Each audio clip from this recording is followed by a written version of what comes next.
Greetings and blessings, everyone. Much love. Welcome, welcome. I have today with me my good friend Stephanie. Stephanie is my new heart friend and a team member on my team, and she's a wonderful person and an evolutionary astrologer. And I've been studying evolutionary astrology a little bit alongside with my evolutionary herbalism. So we're going to have a conversation today. And welcome, Stephanie. Thank you. Thank you. It's so lovely to be here. And I just want to take one quick moment to bless with a little Palo Santo, the energies. Um, you're going to bless us with your wisdom about the stars in a moment and tarot. And just to kind of purify the vibration, you know, I want to invoke just that I always want to do something of sharing that's going to be benefit and sort of purify my vibe that only good things will come through. Highest good.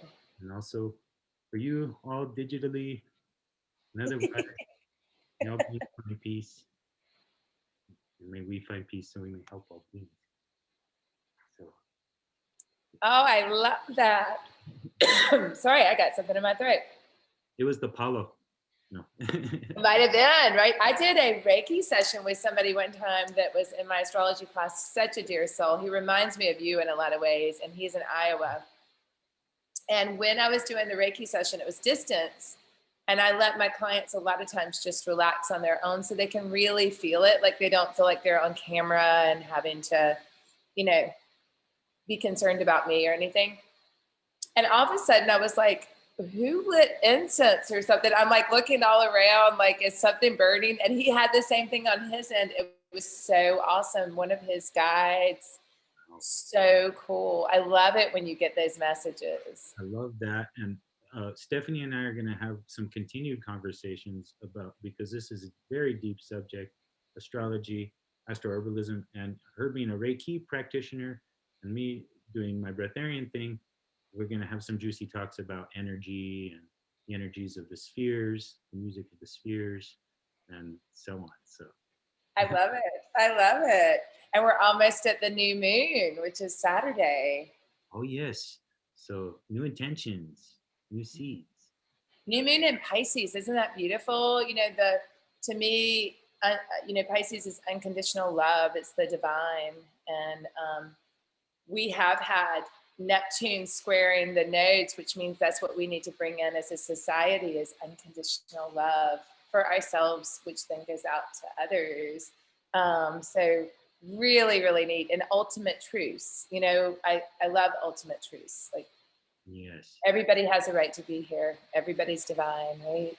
Our dharma, as a Buddhist, that's like your dharma, right? Your law, your truth, you know. So we're all. I like to tell people we're all angels because we all have our own astrological angles. If we're in alignment with our angles, you know. I love that. I love that. And that's interesting too, as just something that I think is interesting for astrology. People may know that astrology is made up of a lot of geometry, and there's squares, which are a little bit, there's some tension there, right? When there's a square. And so you have to you can think of it, if you want to do this and this and they don't quite meet up, you've got to square it somehow, right? And so there's growth from tension. But I actually love growth opportunities. So I tend to like some of those because it's like, oh, there's something to do. I like it too because it pushes me past my own BS and my own stinking thinking and just moves me through. So Exactly, right? embrace it. And that's, also why I wanted to share this today, like we were speaking last time about it, this tool of evolutionary astrology and evolutionary herbalism for healing, your consciousness to be in greater self-acceptance, to move with the stars and realize, oh yeah, it's not just me. This is something cosmic going on. And so maybe you could tell us for a little bit just about evolutionary astrology and, sort of the I'd love basis of what it's about. Yeah. Yeah, so that was developed by Jeffrey Wolf Green. Do you know some of this? Or okay, so this is Yeah. interesting. I All listened to he ever wanted to be was a monk. you know, it didn't believe in astrology. He was kind of a bit of a character, which is funny. And he passed away, and I can't remember what the circumstances are. I kind of want to look into that because he was relatively young. But he just believed in God, and anything else was just not anything he had any interest in. So he thought astrology was silly, all that stuff. And one of the monks said to him one day, you know, these things that you think are so silly, why don't you take a look at them before you disregard them? Mm. So he got the cheapest astrology book that he could, opened it up to page 2, and the download came to him that this is what you're doing, and he was horrified. That's how it is sometimes, right? And so he's kind of a character, or he was kind of a character. So he said, listen, I'll study a little bit, but I'm not going to study a lot. You want me to do this, download it to me, right? And so I can't remember when it was. I think it was in the 80s. He got downloaded the evolutionary astrology model, which put Pluto as the soul, which makes a lot of sense because if anybody knows the Scorpio archetype, it's an intense archetype. And Scorpio has a lot of desires, and the desires are what make that interesting, and also can make us separate, right? Because we can think something's outside of us and that we have to go get it, as opposed to it really being inside. Mm. And there's two signs. I'm diverting a little bit, but I'll go ahead and say this: two placements in the chart, and it's Pluto's house, which is the 8th house, and the 6th house, which is Virgo, where there's tension. And one is because of existential crisis. We're no longer in the divine. We've come down to here to earth in Virgo. And the Scorpio house, because of these desires, right? We separate ourselves because we don't trust. We want to taste, touch, feel, make sure we understand it before we can trust, right? So there's a separation. But that is where the soul has met its limitations, where that Pluto point is. It's like a big rut that you've dug for yourself, and you're just so ready to get over it. And the soul has come to work on that. Mm-hmm. And depending on how many planets are attached and everything, the lives could be more cataclysmic if there's more planets attached, especially maybe in ways that maybe like squares and things to work on. And it brings the karmic axis a lot bigger too, because that ties in with the nodes of the moon, which a lot of people may know about. But the nodes of the moon are more the modality in which we got ourselves into this rut, right? Were we too nice? Did we put everybody before us and didn't put our own oxygen mask on, for example, right? Like that might be a modality that we might have done. That's a major in the world, you know, I feel right now. That's part of the medicine of my angle as an Aries, of like love and take care of yourself first, and then you actually can show and expand love, you know. Because if you love yourself, if you really work on loving yourself, which there's the identity piece in Aries, and putting yourself forth first, because you're going to be a warrior out there, right? And I always love the holy warrior, or the, you know, like the unconditional love warrior, right? And then in Taurus, where we work on our values, right? And value ourselves, when we really get those like first 2 house lessons. Mm-hmm. But yeah, no, it's an amazing, amazing tool, and very, very deep, because even though we come in generations with Pluto, like for example, so this is amazing. You'll love this. I'm Pluto and Virgo generation. I'm 53, right? I'm closer to the end of it, but you know, about, I think my Pluto is at like 21 degrees, so it like goes all the way to 29, and Pluto moves slowly. Virgo is all about, you know, like in Leo, we put ourselves at the top of the pinnacle, and then because we want to shine so we can show others to shine, right? And there's nothing wrong with that. But in Virgo, you go into service and you put yourself at the bottom of the pinnacle, right? And so that, or the triangle. So with that, then we can put everybody first and have unequal relationships, like do all the stuff, right? Or we can be in service through joy. But it's also a very big statement of Mama Earth and herbs and healing through nature. So our generation came in and brought in, you know, remembrance. all the like acupuncture and Reiki. And now that we're in our 50s and some of us are getting into our 60s that are a little bit older than me, now you see that more widespread and really like you see that maturation point where it's kind of going out there. Mhm. So it's interesting to see what these generations are bringing in. Absolutely. And we've got, how old is your son again? Well, I have three sons, so Three 16, sons. 18, and 20. Okay, so they're all Pluto in Sagittarius, like my son. So I'm looking for that generation to really be bringing back in natural law, right? Oh, mhm.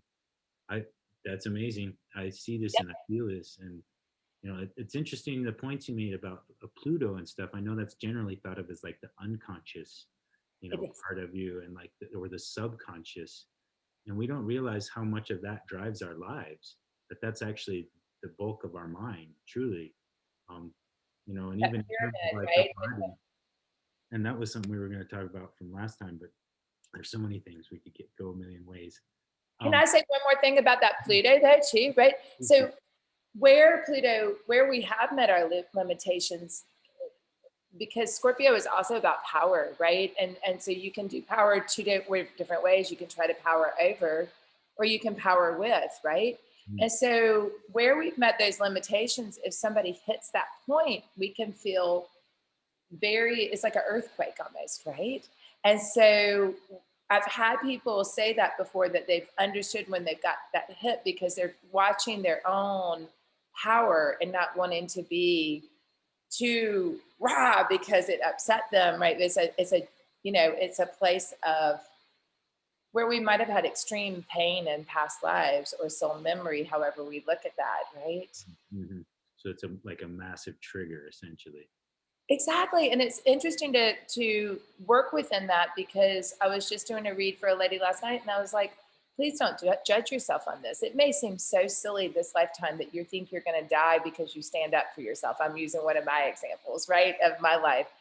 But maybe you did, right? I mean, be Yeah, kind to yourself, right? And think that that's so sweet that this is going on and that you're standing up for it and you're believing that this is real, but that you're going to get over it, right? Even though it's not real in reality, right? yeah, yeah. Well, that's some of that Piscean stuff that's up right now too, of like just allowance and acceptance of what is. That's been a major thing that astrology has been a tool for me of actually coming to a greater, like I said, self-acceptance, being like, oh, that's why at first I didn't like astrology because I didn't want to be predetermined. I liked the idea, I liked the cosmics, and it seemed very, esoteric and interesting, but I didn't want to be um, determined. And I like what Jose Arguelles said, because that it comes to be the feeling, and there is a truth to it. Of like the spheres are moving us. There's these energies, these bodies that are much larger than us. The Earth and the Sun, these things are so much electromagnetically larger than us, and we have this electromagnetic, like subtle conversation that's going on with all these different fields all the time, whether it's plants and animals or one another, but the planets as well. But Jose Arguelles said, there's two things that determine reality, and one is causation, or the movement of the planets, you know, and the other is our imagination. Oh, I love it. Pisces, imagination. Yes, I So, love that. so we can create through our imagination different timelines, Mhm. even though we're moved, in such a way. And the thing that you can do with astrology is sync up to be adventitious with the stars for things you want to, you know uh, manifest. So my breatharian experience, for instance, I started my initial dry fast at the Great American Solar Eclipse a couple years back. And I've noticed, it's interesting, I've noticed the way at times my ripenings and times when I push through into new places sync with eclipses and stuff. So Oh, it's I love that. it's fun. It's so interesting. I mean, everything's in divine timing, right? And I look at it like this, and I can feel the energies. I think we do all the time, whether we're paying attention to that or not. You still feel them. Some days just seem like, why can I not get these like simple things done or something like that, right? And then there's other days that flow really easily, and you notice it with other people too. But I look at it as if I can feel the energies, and sometimes you're going into like going through a transit or something that is going to last a long time, and you don't understand what's going on, like you don't have that understanding yet. And then you see it and you go, well, of course I'd be on board to get that transformed. Thank you very much. Right. And then you're in the driver's seat or in the passenger seat, and you're not drugged behind the car in the rocks.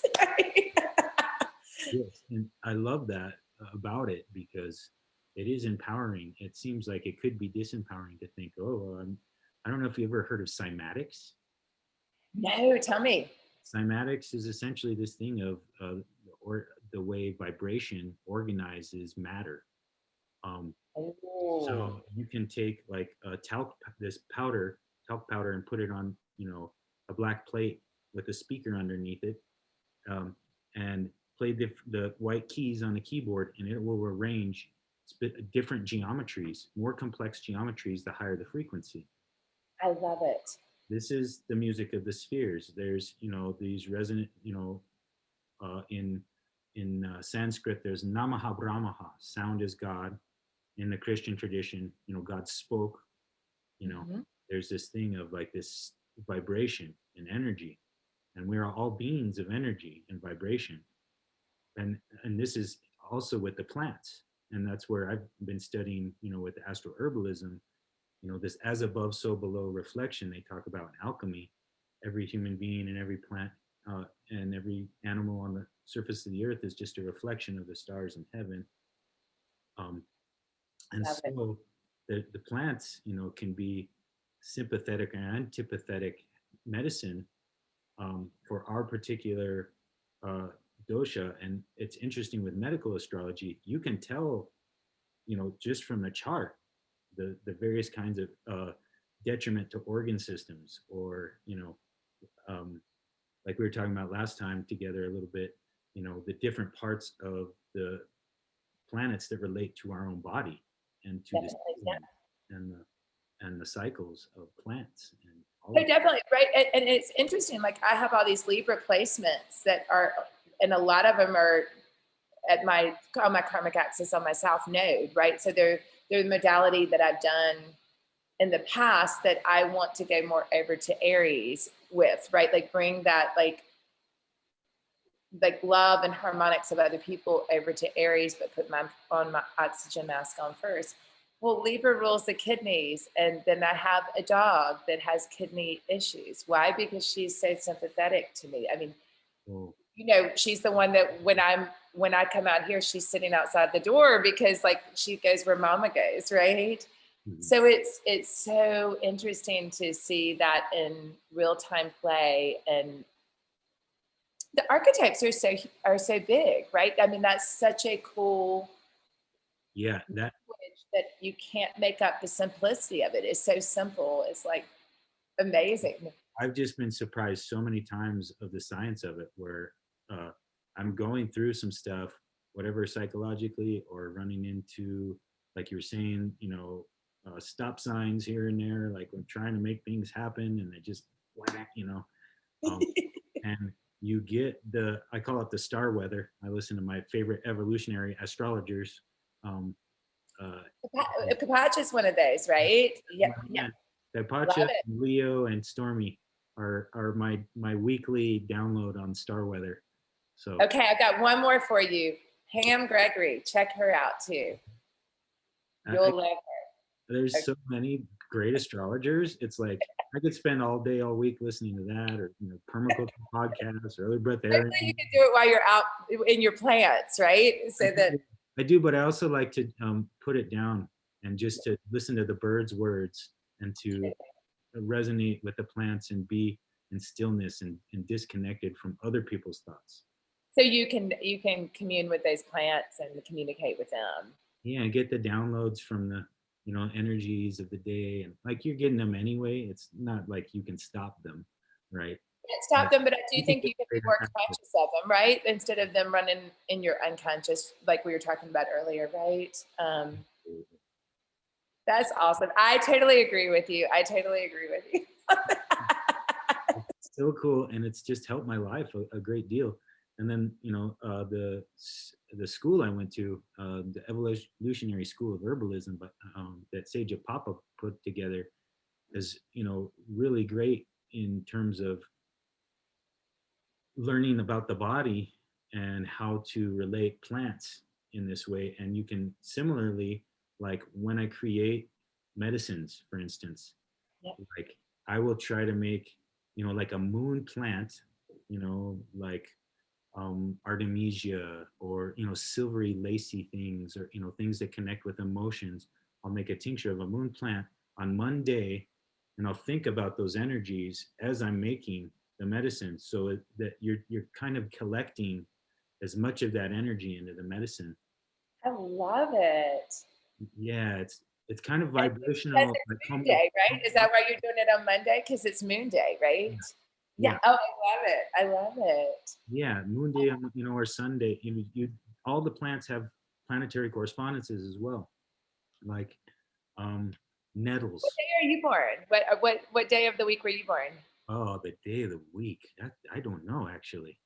That'd be interesting to find out. I'm Wednesday. I'm a Mercury girl. Oh, On that end. yeah, Hmm. you're a good communicator too. So that's you know, that's it's interesting the way I see these things show up. My wife is like the uber Pisces. She's been chanting. It's been like the medicine in my ear forever as an Aries: self-acceptance, self-love, like allowance. Because I'm pushing to make things happen, and and then like, Hmm. okay, it's not happening. It's Yeah. okay. You know, Yeah. But isn't it nice to have, like, I have a really good Pisces girlfriend, and I just love the Pisces, by the way. Oh my Pisces God. is beautiful. I They, love. they're so beautiful, right? But isn't it neat? Because I have a lot of fire and air, right? I'm Aries in the first house, right? So I'm Aries rising. So that's my chart leader. And I have Sag in there and a little Leo. And I've got a lot of air. And she and I communicate sometimes because her husband's Sagittarius and he's very fiery and go. And I was like, it's so interesting because we're all made up to do different things, right? And then when we work together, you know, somebody can go strive and do while somebody else nurtures at home, or Fill each other's needs. My exactly. wife and I do this in our walks. Like I'll be at the front of our foraging walk, like there's this plant, and this plant, and this plant, and this, and she's at the back with the kids and the older people. Like, oh yeah, you missed it. There's this plant and this plant, and you know. Oh, I love it. So we, Pisces are so wise. oh, they are. I definitely have long time called my wife my guru, because this heart essence, this like quintessence. There's aspects that are hard about it, Aries. I mean, Pisces, this feeling of stuck, this feeling Hmm. of, It's murky, right? It's murky in there. Yeah. but there's also this ever loving compassion, and just uh, to all beings.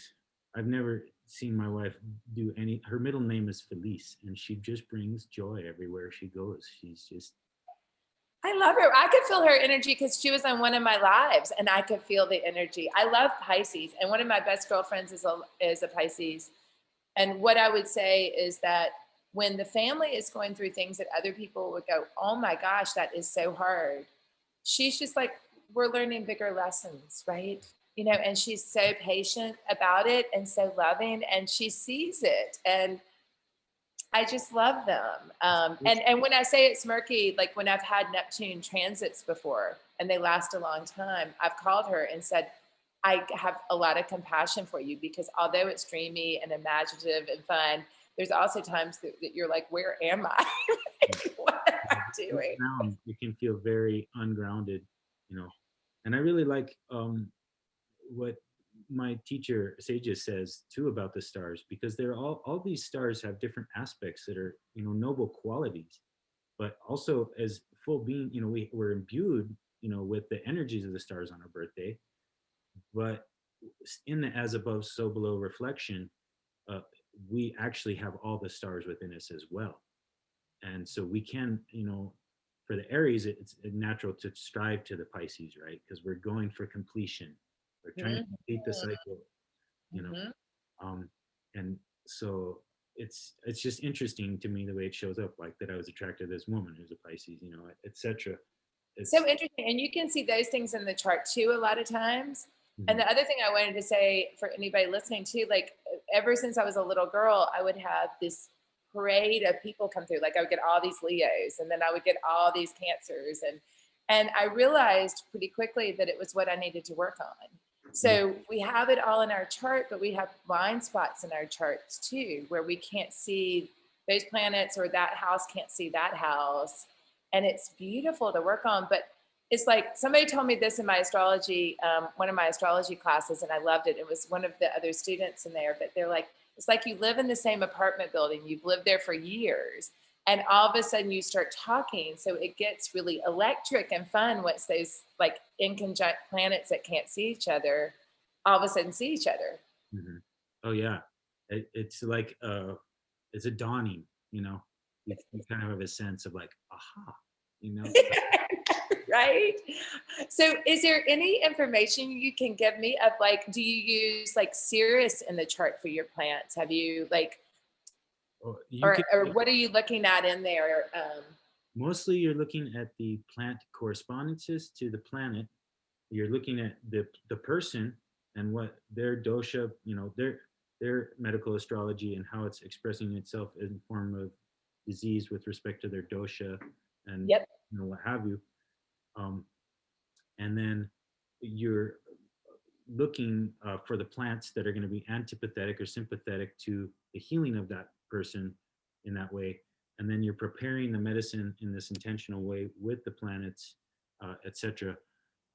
So yeah, probably better astrologers than I, you know, go into maybe more depth in terms of alchemists, you know, Hmm. making spagyrics and you know being very attuned to the astrology. Um, but I'm, you know, still growing in my. Oh, totally. Aren't we all, right? Because that's so huge, right? You just keep moving in more and more. I mean, I just the other night I saw something and I was like, oh my gosh, I never even realized it. It was on Jeffrey Wolf Green's page, who came up with evolutionary astrology, right? About that if you've got an orb to Pluto that's like 10 degrees, this is the first time you're working on this, right? If it's in tighter, you know, and it was not even in my repertoire, but I was like, oh, that's so good, right?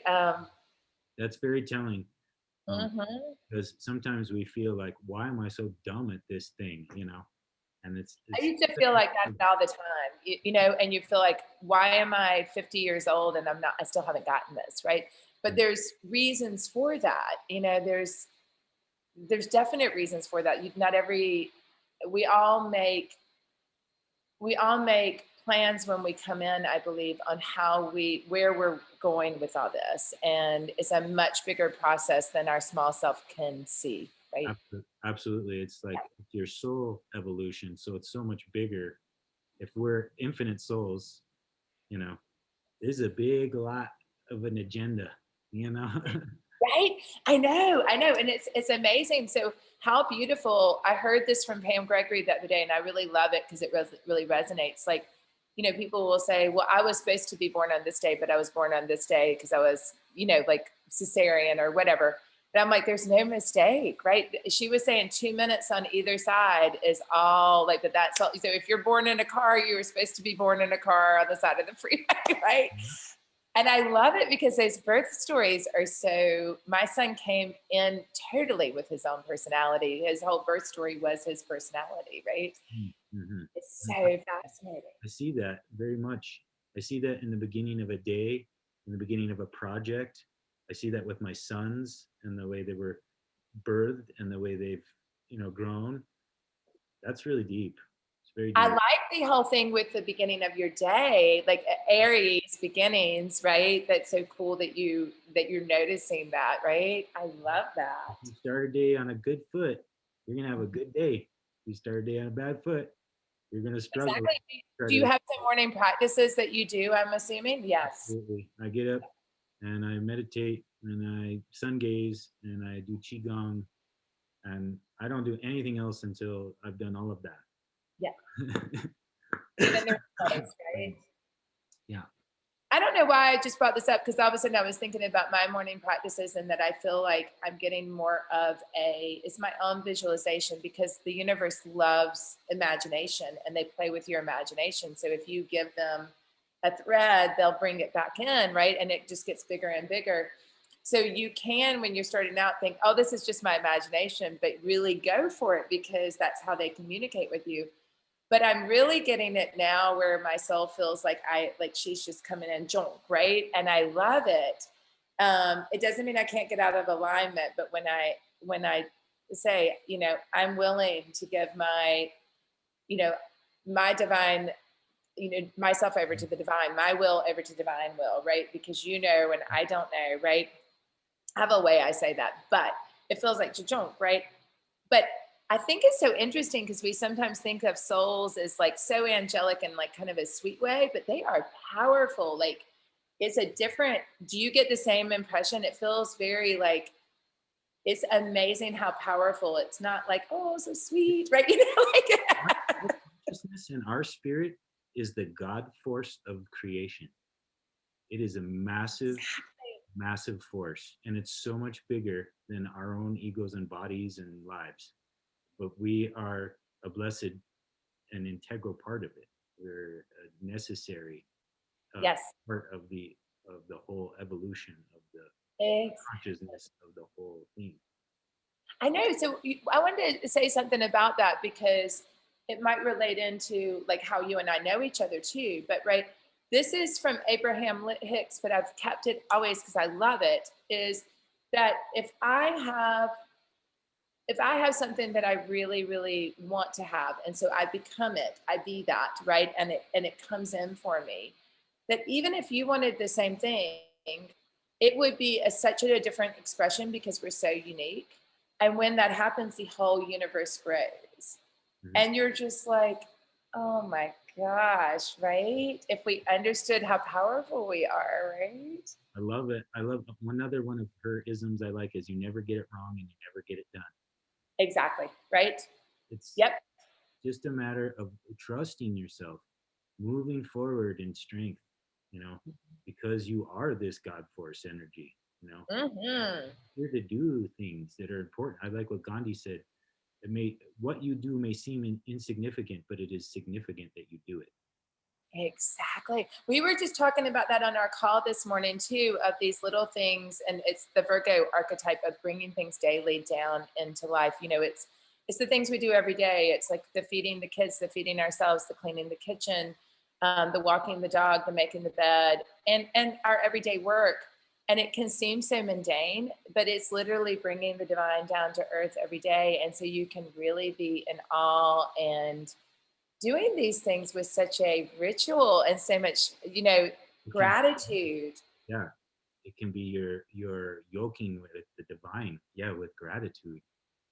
It Like is, if you were paying a bill that you could be grumpy about paying that bill, or you could pay it and go, I really like that I have water and I would like to pay my water bill. Right? I'm grateful for water, and I'm this grateful for it. Yeah, exactly. Right, right, right. And then it changes the whole thing, because everything's energy if we change our energy about things, right? That is so key, because it's really our experience that's affected most, you know. So So amazing, right? And I want to link in that individual thing, because if we are all if we're all understanding how important we are, even on those daily things, like your kid's sick in the middle of the night and you're up with them, right? That's so significant and that matters, right? Like every little thing that we're doing matters. Then think of where we can go as a collective when we're really understanding how beautiful we are, and that my path is different than somebody else's path, but I can honor that. And even if I don't want to get near it because it doesn't really go with what I need in my life, I can still honor it and go, beautiful. it's very Pisces, you know. I Well, love some Pisces. Well, we're gonna run out of time here in a moment, so I want to be sure, to that to share your information with my community. On the one hand, Stephanie and I are both in the superfood business. If you would like to transform your health and bring it to a higher level, we're glad to help you with that. I'd be glad to help you with herbalism stuff, and I'm sure Stephanie, if you want a reading from Stephanie, how do they contact you, Stephanie? It's Stephanie Chesson And so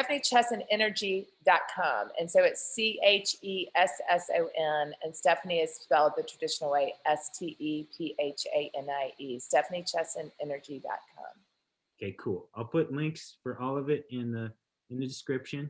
So check her out. She's obviously a wise woman and can, help with this moving through of our energies, empathically. We're all one, and we can all embrace, um this divine, I don't know, it's a game. It's a symphony. To me, I'm a musician. It's like, yeah.